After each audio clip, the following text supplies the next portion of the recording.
There we are. Okay, testing 1, 2, 3, 4, 5. Testing 1, 2. Do you hear the difference when I'm here and then when I'm here? Yep. I like to talk a lot like this, and I forget. We just focus on if you see me go like this, just look back in the mic. Yep. I do that all the time. It's all good, man. Okay. And I'm going to remember to turn it live today. Okay, so grab your phone, have her ready, and then all right. It'll just take a second. So I'll hit live here, and I'll do a quick little intro, and I'll give it about a minute, and we'll walk through this. Okay, sounds good, man. Good afternoon, everyone. It is Payton Fisher and Brandon Hart. And it is, let's see, what day is it? It is Tuesday the 25th, February 2020. It's not 2019 anymore. I keep giving the wrong year. Just a quick reminder before we start today, we have Training for Greatness number 2. It's all about communication coming up March 26th. Dang it. March 26th, I believe. Thursday evening from 6 to 7:30. Food will be catered. Tickets are only $20, and it is you'll come away with a plethora of amazing information. We're having Amy Twiggs, psychologist of sports medicine. She graduated Stanford. Super smart, cool lady. We're going to talk about communication. So awesome. that said, I have Brandon Hart in here today, and we are working right now on getting this Facebook Live shared out to everyone. That way we've got it. Yep. And Brandon, while I am sharing mine, tell me a little bit about who you are, what you do. What I like to do is for the audience is we like to hear a little bit about who you are, what your business is, do your quick sales pitch, and then we're going to learn about you as a person. Because everybody has something to sell, widget, whatever. I like to know who my guests are as actual people. Awesome. Well, my name is Brandon Hart. I am 42 years old. I am divorced. No, I'm just kidding. So I've been in St. George for, almost 16 years now. I moved here in 2003. Love it here. When I first moved down, I started a company called Vision Electronics here in town, and worked that for quite a while, almost 15 years. And then back in 2018, I actually sold most of that company to pursue my next venture. And at the time, I didn't know exactly what it was, but just my nature. I'm an entrepreneur by nature, and I just was itching to try it again. Have your next thing? Okay. Yeah. I'll do it for you. Okay. All right. Here you go. So anyway, I kind of pondered what I was going to do, and I had a great opportunity with a lady that runs a charity here in town called Global Education Philanthropist. Her name's Cammie Bowker. She's awesome. Yeah. And Cammie, her organization is to kind of fight human trafficking and create awareness through education. So she does a lot of humanitarian work in Haiti, Dominican Republic, and some of these hotbeds, Belize. I know they're going to Belize soon. So she has some really great things that she's doing. But as we were talking and I was kind of looking for what my next business was going to be, she indicated that the challenge that she was having as she was educating families and parents about some of the dangers that are out there with online predators and this growing epidemic of trafficking that's happening all around us, even here in St. George. Tell us what you mean by trafficking. Just raw, the truth. Yeah. So basically what's happening is our children are being perpetrated online through different means, social media, gaming, so forth, by predators. And these guys are looking to kind of make friends with our kids. It starts innocent enough, but what they do is they kind of groom them into a relationship where they're friends online. And ultimately, the goal is to exploit them, either to get them to send them inappropriate pictures or things like that.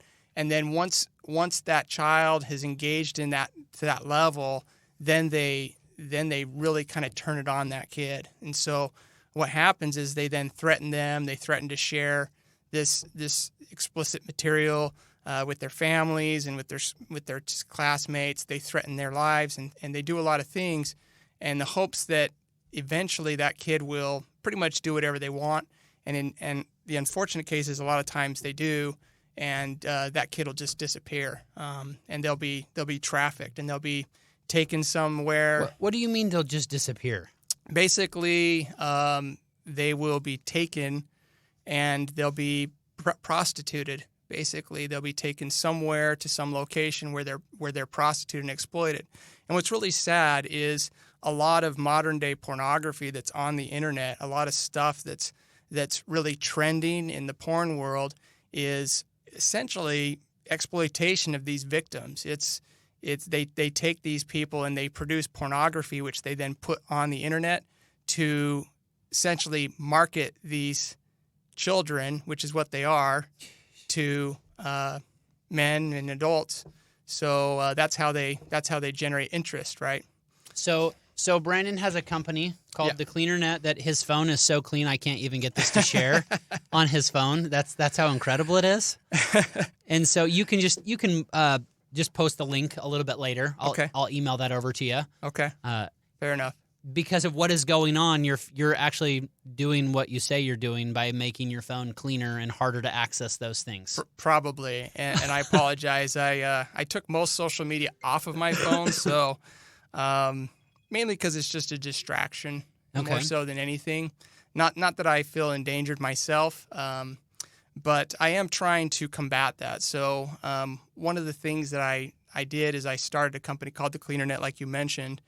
And what the Cleaner Net is essentially it's a product that provides that you install in your home, and then once you have an account set up, you can create a custom internet experience for every member of your family or every device in your home. So what's great is you don't have to essentially apply the same type of restrictions or limits to everybody. It's not a end-all be-all for everyone. Okay. It's just it works however you want it. So you are the one that determines what you want and what you don't want coming into your house and on your kids' devices and things like that. So it's very powerful. It's awesome. I'm very excited to be involved and be able to provide a solution for parents, especially who just feel overwhelmed with technology a lot of times. Okay, definitely. We just had Sean come into the room here. He's making it great. I was trying to be quiet. One day, Sean, I'm gonna bring a little drape here because he looks like he's an angel.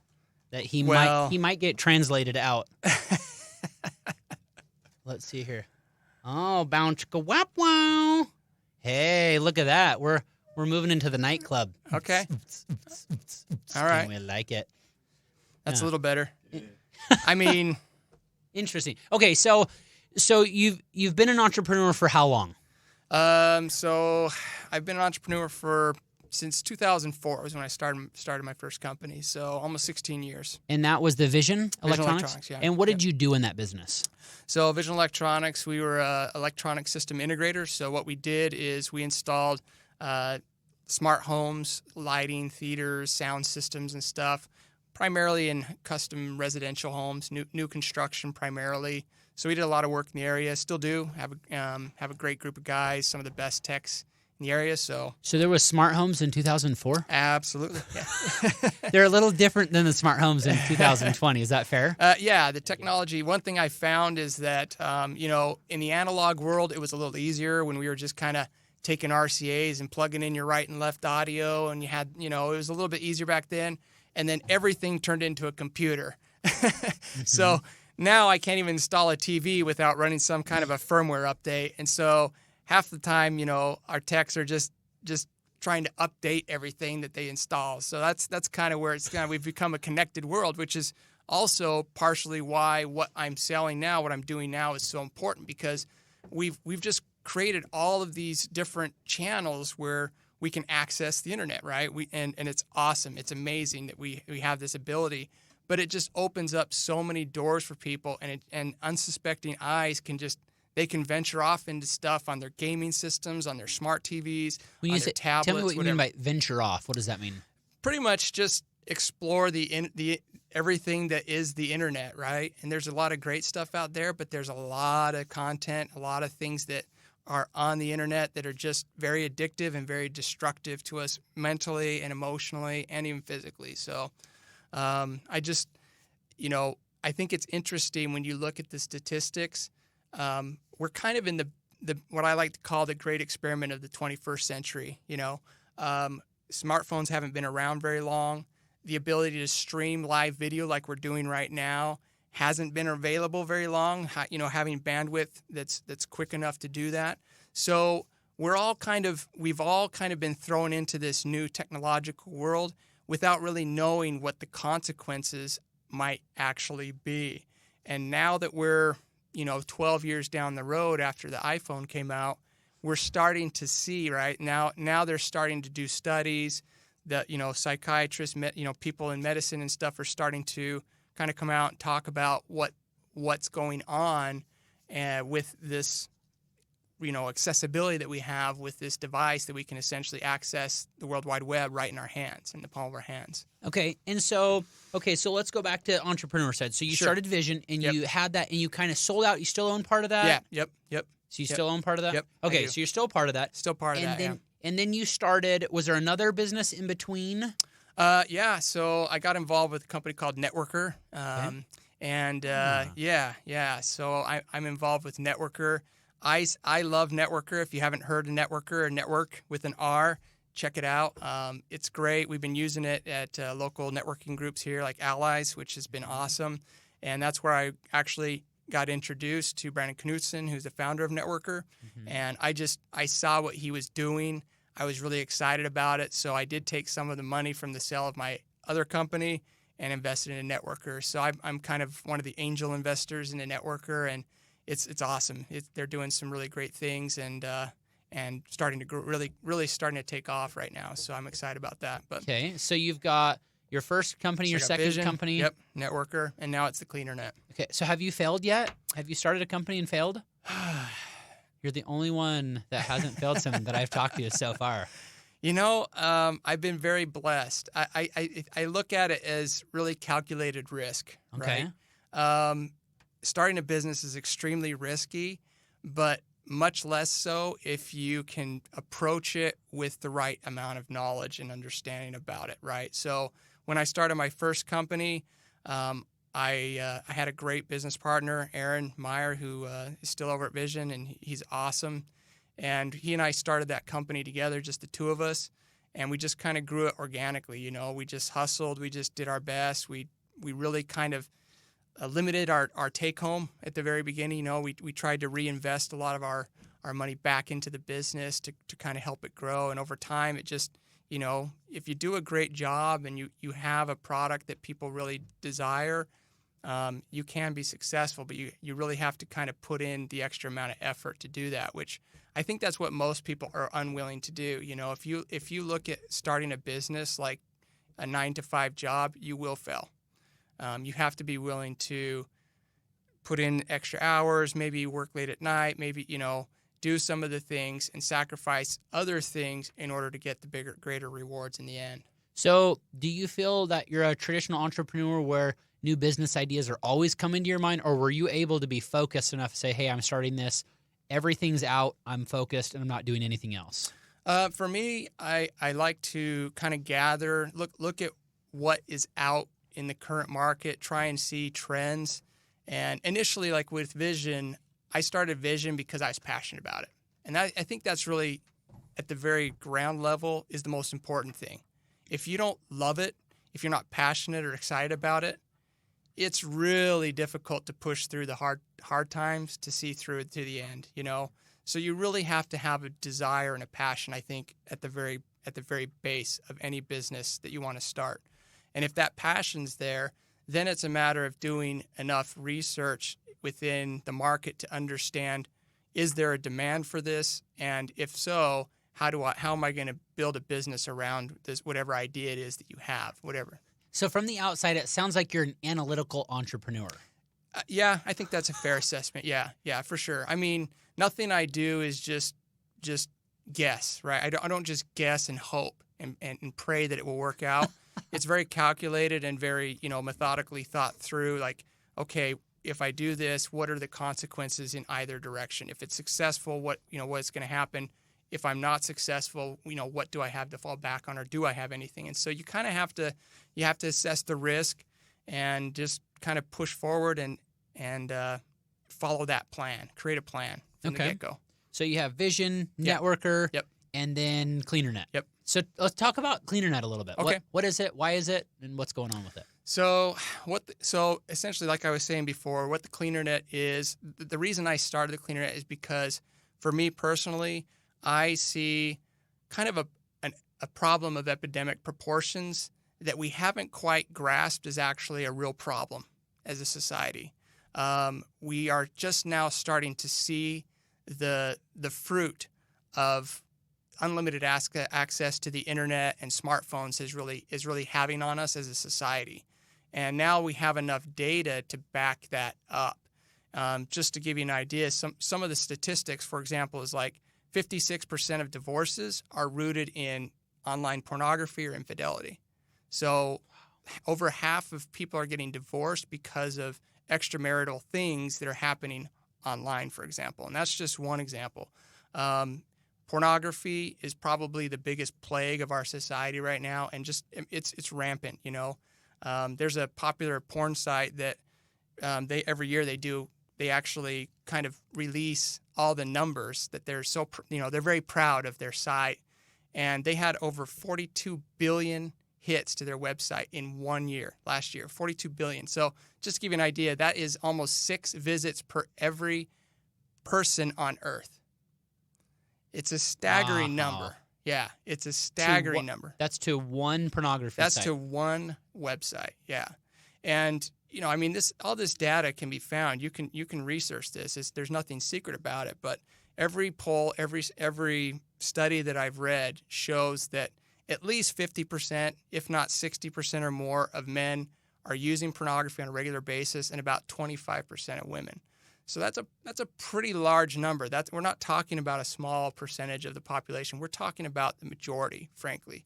And so I just want to help people recognize and let's just get it out in the open. Let's just accept the fact that, hey, you know what? We have a problem and there are solutions, but if we just pretend that there's nothing going on, then these things are just going to get worse and worse. And there's just a lot of consequence that I see that's going on, primarily with young people, especially people that are coming out of high school, going to college and so forth, and their ability to have healthy relationships and develop strong relationships. We've essentially created a culture of isolation where people have thousands of friends online and no friends, nobody that they actually have a legitimate, one-to-one relationship with. And it's really sad. And it's I mean, that's why we have so much depression, anxiety. I mean, the number of people, especially young people, that are suffering with these kind of issues has just skyrocketed in the last 10 years. So the CleanerNet does what exactly? We know. So now I understand we have this problem of pornography. It's rampant. It's crazy. Yes. What does? And we're going to jump into the live show probably in about 3 minutes. Okay. So I'll stop you in the middle and we'll do an intro and we'll do that. So just give me an idea though. What is the CleanerNet? So the CleanerNet is it's a product that you install in your home. It's basically like a little device that plugs into your existing router, or I also have actual routers, which is kind of the tunnel to the internet in your home, right? Okay. Mm-hmm. So this device. Okay, wait, Brandon. So because I'm going to have you explain this again once we go on to the radio show. Okay. Let's take a quick step back again. Give me an idea. You've been an entrepreneur since 2004. Yes. How old were you when you started your first business? So I was about 25, 26 years old. Okay. What'd you do before you were an entrepreneur?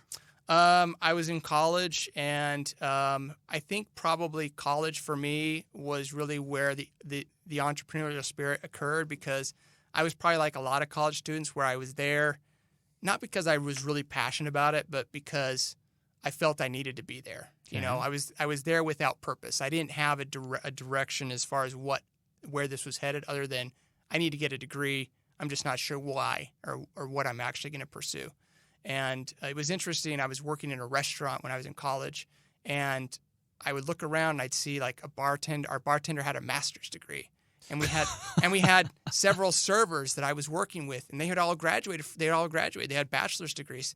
And I would just kind of look around and go, I understand why I'm here, because I'm in school, right? I'm in that phase where I'm just starting. But why are you guys here? Like, I couldn't wrap my head around the idea that I was working with people, because all my life I was told, hey, you go to college, you get a degree, and there's just this wonderful job that's just out there waiting for you. You're just going to have this wonderful life. And I think a lot of people get caught up in that. It's just like they just assume that if they have that little certificate, that somehow there's a gold path to success that's right out there, and it's not true.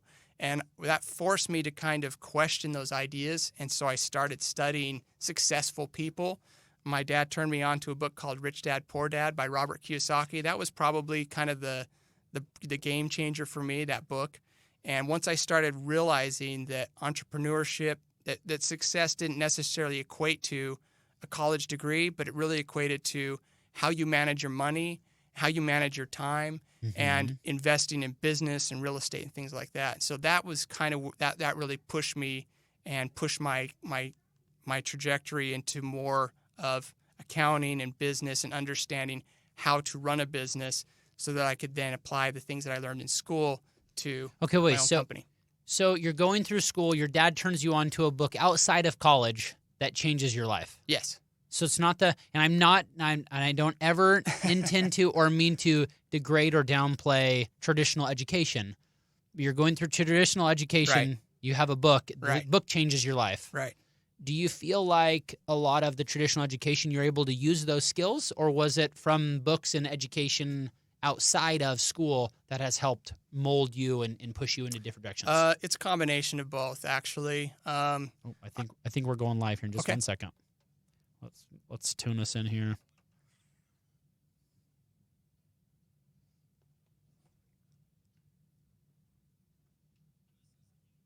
Sometimes I forget.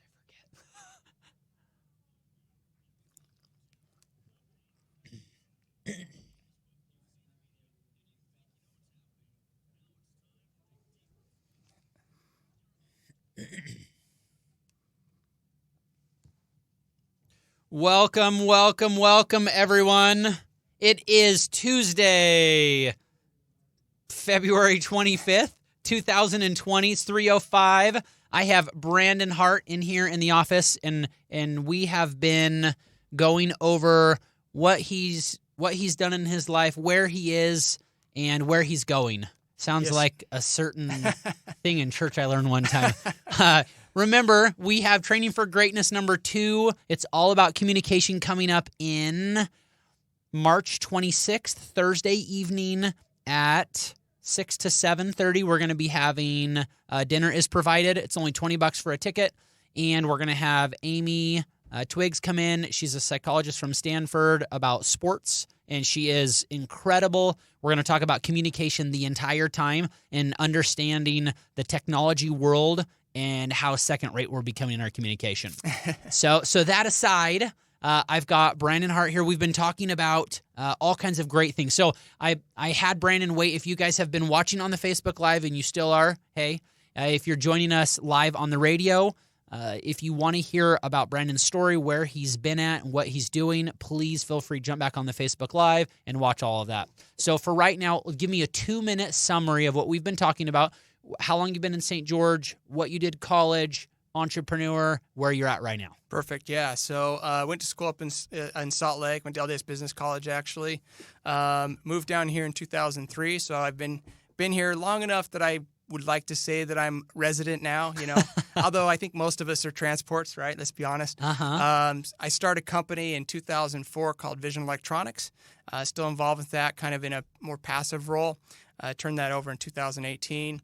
And then I got involved in a company called Networker, which is a startup app, and I'm involved in that a little bit as an angel investor. And here I am now. I own a company called The Cleaner Net, and I'm now starting the next phase of my life and my career with a new business that I'm really, really passionate about, because it's more geared towards helping people, which is what I love. I love helping people and individuals, and I feel like I've got something that is really going to help people. So that's Okay. what That's awesome. So real quickly, you gave some incredibly crazy statistics on pornography. Yeah. And now on this radio show, we can pretty much talk about anything as long as we don't use profanity and we don't, be over the top on something. Sure. So that said, this is real. This is live. We're Yeah. going to talk about pornography. We're going to talk about addictions. We're going to talk about crazy things that you're trying to help prevent Sure. through that. So give me the numbers again on, I think it was called Pornhub. Yes. How many people hit that website?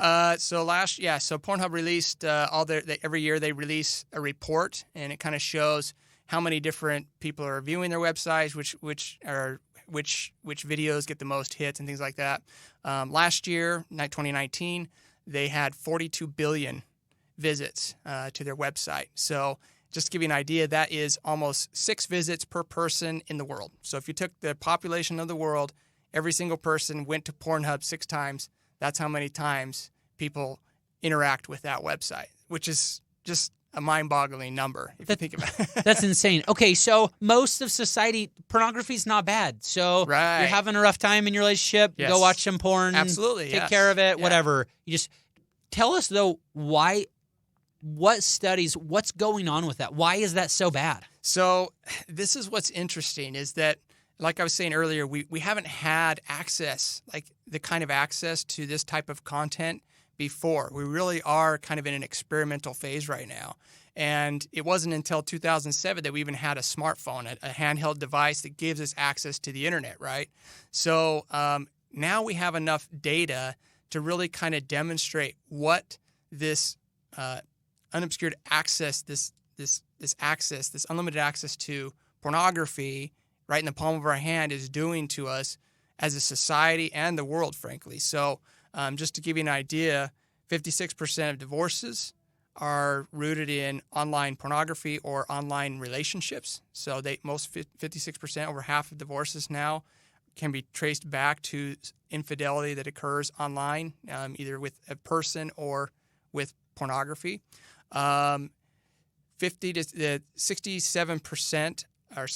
over 60% of young men ages 13 to 24 admit to using or accessing porn on a weekly basis. You said almost 70%? It's over 60%, yeah, in all the studies that I've read. Yeah, so ages 13 to 24 are admit that they are accessing or looking at pornography weekly, okay? The numbers that are of just general population, people just in general that are engaging in porn, it's about 25 to 30% of women, and it's between, depending on the study you read, it's between 56 to about 70% of men that use porn on a semi-regular basis. So the reality is that we're all doing it, okay? Statistically, most of us have seen pornography, have used pornography at some point in our life, or are using it currently. And what it's doing, and this is really kind of where my mission comes into play and what I'm trying to do, is that human trafficking, sex trafficking of children, is also the fastest growing crime in the world right now. And there's a correlation between porn and human trafficking.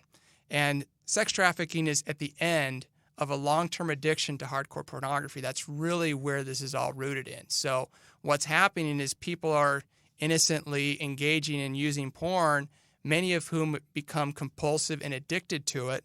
And over time, what it does to your brain is you don't get the same effect by watching certain types of pornography. You have to kind of dive a little bit deeper and a little bit deeper. And next thing you know, people are watching rape, they're watching child pornography, and then that results in them wanting to engage in those type of relationships. And then now all of a sudden they are actually trying to solicit sex with minors. And that's really where this is all rooted in.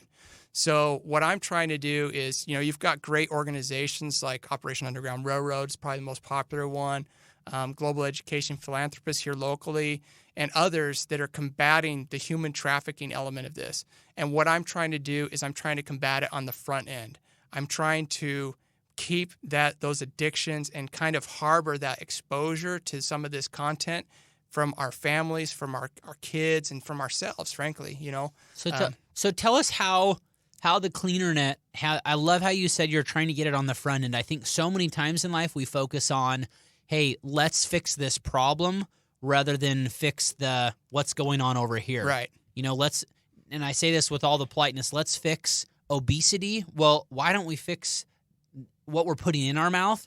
rather than trying to fix the problem over here. Yeah. So what are you doing on the front end to help? What does CleanerNet do? So the CleanerNet basically is a product that you install in your home. It either plugs into your existing home router, or I also have a router exclusively that you actually use as your wire or Wi-Fi in your home. And that device basically tunnels your network traffic to a cloud-based filtering system that we host. And so what it allows you to do basically is you as a parent or as the administrator of that account, you get to decide what type of content and when that content can be accessed in your home and on what devices. So what's great about it is I'm basically giving you a digital toolbox that you can use at your discretion, and you can decide whether or not you want your children to have access to certain types of social media. You can decide when you want them to be able to access the internet and when you want the internet to basically be turned off to specific devices. And it just gives you a little bit of peace of mind. And what's great is I have a partner app that works in conjunction with that. So you can install our app on any mobile devices, and now whatever limits you've placed on that specific user, they work no matter where that phone goes. And that's always, I think, has been the Achilles heel of most kind of internet filters that you see, is that they work kind of on a device or they work in your house, but that's it, and kids are smart. In fact, our teenagers, let's be honest, they know this stuff better than we do. They, they really do. And so I'm trying to help parents, especially, get educated. And it's like, okay, guess what? As soon as you install this is what your teenager's going to do. And this is how they're going to try and get around it. And so this is what you have to do to keep them from essentially getting around the CleanerNet in your home. So I'm trying to provide content and resources to help families really kind of wrangle in this monster that we all kind of have to live with. Because I'll be honest with you, I love the internet. I think we all do. I mean, I love the convenience. We live in a society, a connected world now, where we can communicate with anybody in the world. We can order our groceries on our phone. We can just drive to Walmart and have somebody put groceries in our car. It's amazing, right? It's awesome. I love it. But it's introducing so many negative things too that if we don't balance it, we are losing this battle. I mean, we are literally getting creamed right now. And our kids, our innocent kids, are targets right now. They're the ones that are being targeted primarily. And so that's really what we're up against. So give me an idea. So, the last thing, sales pitch on that. What does it cost for a family? Where do they get it at? How do they have to sign a 5-year contract? Is this security systems? How does that work real quick? Sure. And then I want to talk about you as a person. Awesome. Yeah. So real quick, so you can go to thecleanernet.com, which is our website. Okay. You can also find our products on Amazon. Just go to CleanerNet, just search the CleanerNet, and you'll find our router and minis on there. And all of our products include 1 year of service for free. So everything that I was telling you about, protection for all your devices in your home, all the mobile devices that you have that your family members use, those are all covered and protected for a year. And then after that, it's only $99.99 for a year, or $9.99 a month, $10 a month, basically after that for the service if you want to continue with it. So I really want everybody to essentially have at least a year to really try it out and use it. And I think what you'll find is that once you get it in your home and you start using it, you realize how valuable it is. It's just amazing. I love it. I've been using it in my own home for several years, and it's great. My kids know that at 10 o'clock, their devices just stop working. So I don't even have to argue. It's like, okay, give me the iPad, or turn the gaming system off. They just know. And so they watch the clock and they're like, uh-oh, what time is it? Oh, yep, 10 o'clock, internet turns off, and it just freezes their game, or it just stops it right in the middle. Yep. If they're playing online, right? Yeah. So okay. So anyway, yeah. So it's been great. I love it, and I just want to empower parents especially. And another, just real quick, one thing that I'm trying to do too is I filter myself. I have a pornography filter on my own device. You might say, well, geez, that's kind of silly. Why would you do that? And it's because I'm a human being. I'm a man, and we all have weaknesses. And I just don't want that to be a problem or a temptation for me. So that's why. And I think that's great. I think that's healthy. I think that's a great way to keep a good marriage and, stay faithful to my wife, both physically and mentally. Well, I mean, how often is it that we're not even trying to find pornography? Sure. I typed in my wife's name on Google, And pornography, I was like, oh my gosh, Yeah. like what is this? So are those type of things that will help filter? Absolutely. So what's cool is I actually have Safe Search lock on our software. So you can basically lock in Safe Search, and what that does is it prevents access to any search engine that does not support Safe Search. And what is Safe Search? Well, Google, Bing, and DuckDuckGo are the only 3 search engines that actually have it. What it does is they basically filter those types of results. So images, if you search something like boobs or something like that, it's not going to show a bunch of women, bare-breasted women when you go to Google Images. Safe Search kind of filters that out. So that is a great tool. I love that. It just kind of makes it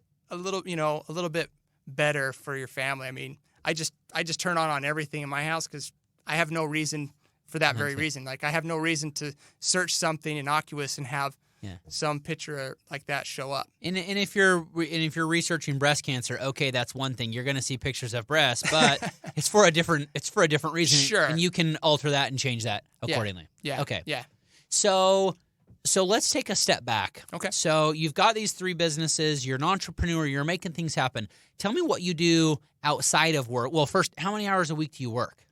Oh gosh, it varies. I mean, right now I've spent a lot of time building the foundation for my business. Okay. And so we're just kind of now launching our marketing campaign. So I'm just kind of trying to figure out, this is one of the things that I'm trying to do to kind of get the word out, right? It's getting at your face out in the open, getting this message out to the public. And so Payton, thank you so much for inviting me on. These are the kind of things that I want to be doing going forward. So I'm spending less time just kind of working in my business and more time working on my business. And that's kind of where I'm at now. I've spent the last 8 months just, hammering away, trying to build my website and getting all the pieces together. And now I'm finally ready to start getting out and getting it out and creating awareness. Okay. So how does that play a role in family life?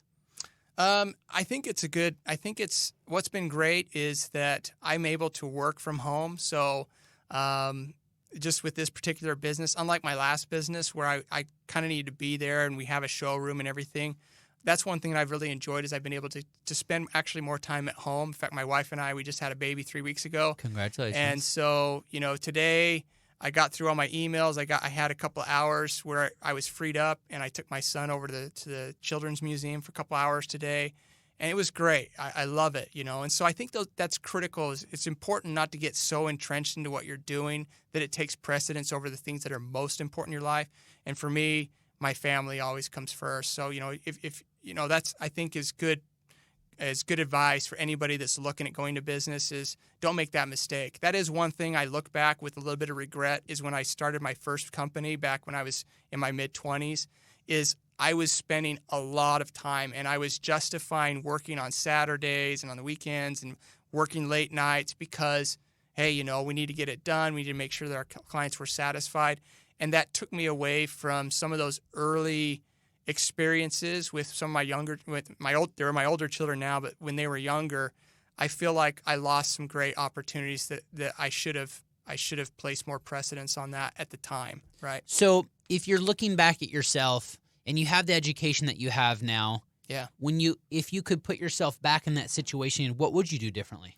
I think that's actually a great question. I think that's one of the reasons why I felt compelled to kind of exit that company a couple of years ago is that I learned so much about just business in general and some of the things that I should have done differently. And so I wanted to take all of my 14 years of knowledge and understanding and apply that to a new business. So some of those things is building a foundation, like really focusing on automation, creating something that is valuable that you can kind of sell over and over again, right? That you can sell to the masses as opposed to something that's restricted or limited to what I can physically do, right? So there was a lot of things that I wanted to kind of create in my mind. There's a lot of things I was like, okay, next time I'm not going to do this, this, and this, and this. And so those are just some of the things that I wanted to do. But and how. So you go back there. Yeah. So say you put yourself here. would have you ran your company differently from what you know now? In some ways, yes. I think probably the biggest problem that we have as entrepreneurs is that we are afraid to give up responsibility. Like, we get this mindset that we're the only ones that can do it, or we're the only ones capable of doing the job to a specific standard, right? We kind of get entrenched. It's like, if it's not me, then who? And I wish I would have learned earlier in my career that I needed to place more trust in my team, right? And kind of shuffle more responsibility onto them so that I could free up some more of my time to be available to really use my skills where it was appropriate. And my skills may not necessarily have been sitting in the office working on a computer for 6 hours of every day. You know, my skills maybe were more valuable if I was out meeting with potential clients and out doing sales or things like that, like getting out in the public like I'm doing right now. So that's definitely one thing I definitely would have changed if I could go back, I guess. Okay. No, that's cool. That's good information for the younger entrepreneur that's starting out. So we've got about 5 minutes left. Let's talk about books that have really impacted you. Are you a book enthusiast? Do you read all the time? Have you read like 5 books, one book, and this one book was the one that changed your life? Give me an idea of books. Sure. Yeah. I mean, I love to read. I'm not much of a fiction reader. I like to read stories about successful people. That's kind of been my mantra, and I like interesting characters, individuals, Jordan Peterson's one that comes to mind. I think he's really interesting. He's got a great book out. But what's the name of his book? I'm drawing a blank. I can't. That's okay. I apologize, Jordan. I don't remember your name. You remember his name, just not his book. Yes. Anyway, I apologize to all you on Facebook land, but I would say probably the one book that really had the biggest impact on me, just on my life in general, from a professional standpoint, was Rich Dad, Poor Dad by Robert Kiyosaki. Why? I believe it's because it really shifted the way that I was looking at my life pretty much in general. I went into college with, like I think a lot of people do, with the idea that I needed to get an education, I needed to get a degree so that I could go out and, be of value to a company, right? I could go out and work for somebody and work my way up a corporate ladder and be able to take care of my family. And I think there's nothing wrong with that mentality at all. But what was interesting is when I was in college, and I shared this earlier, but when I was in college, I was working at a Macaroni Grill restaurant up in Salt Lake, and our bartender had a master's degree, and I was working with several of my coworkers that had already graduated from college, and they were here working with me alongside me, and I just could not wrap my head around. I'm like, why are you guys, like, I understand why I'm here. Why are you guys here, And that just kind of forced me to kind of shift my mindset and just go, well, maybe just having a master's degree or maybe just having a certificate saying that I had finished 4 or 6 years of school doesn't guarantee that I'm going to, the result, right? I think that was kind of where my mind shifted. Is like, well, that certificate doesn't guarantee an end result. And really, my dad actually turned me on to that book, Robert Kiyosaki's book, Rich Dad, Poor Dad. And when I just read it, I just ate it up because it just made sense to me. It's just like, yes, this is me. This is what I like. This is what I want to do. Like, I want to go out and I want to build a business. I want to manage my resources. I want to invest. I want to be smart with my money. And he just completely opened my eyes to something I hadn't ever considered before. And that really was that you could be successful and maybe even not even finish college, which admittedly I actually never did. That's okay. There's no judgment here. So anyway, like I said, no judgment. Here I am sitting in university doing this podcast, but it's public radio. We're not in university. Okay. All right. So anyway. So we've got 2 minutes left. What is one major thing that you wish that you could have either learned, applied differently in either business, education, in your life that you could give a new entrepreneur that's starting? What advice do you want to give him or her? Yes. Fail early. Go for it, especially when you're younger and you have the ability and you don't have so much to lose. It's so much harder to take those kind of risks later on in life when you have maybe you have a spouse, maybe you have children, things like that. So fail early and fail often. I would say if you are looking at starting a business, I would definitely recommend that you find somebody that's doing what you think you want to do and reach out to them. I wish that I had done that earlier and on in my career.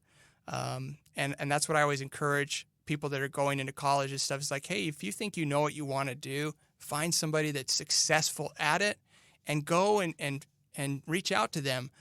Most people I know, they would be honored to have somebody reach out to them. Payton, I'm sure, you're very successful. I'm sure if somebody said, hey, I'm looking at getting into real estate, I would love to just kind of help. Is there anything I can do to help you? I think you would love that, Mm-hmm. And so take that opportunity. Reach out to people that are doing the things that you want to do and you aspire to be. And that is really the key, because what I've learned is that business relationships and who you know is far more important than what you know. Absolutely. And that's a phenomenal thought to leave it on. Brandon, we appreciate you coming in today. It's been an honor to learn about the cleaner net and the plague of pornography and what's going on. Remember, we are live every Tuesday at 3 to 3:30. And remember, the 26th March, Training for Greatness 2. It's all about communication. Get your ticket. It's only $20. Look forward to see you guys next week. Have a terrific Tuesday. See you later. See ya.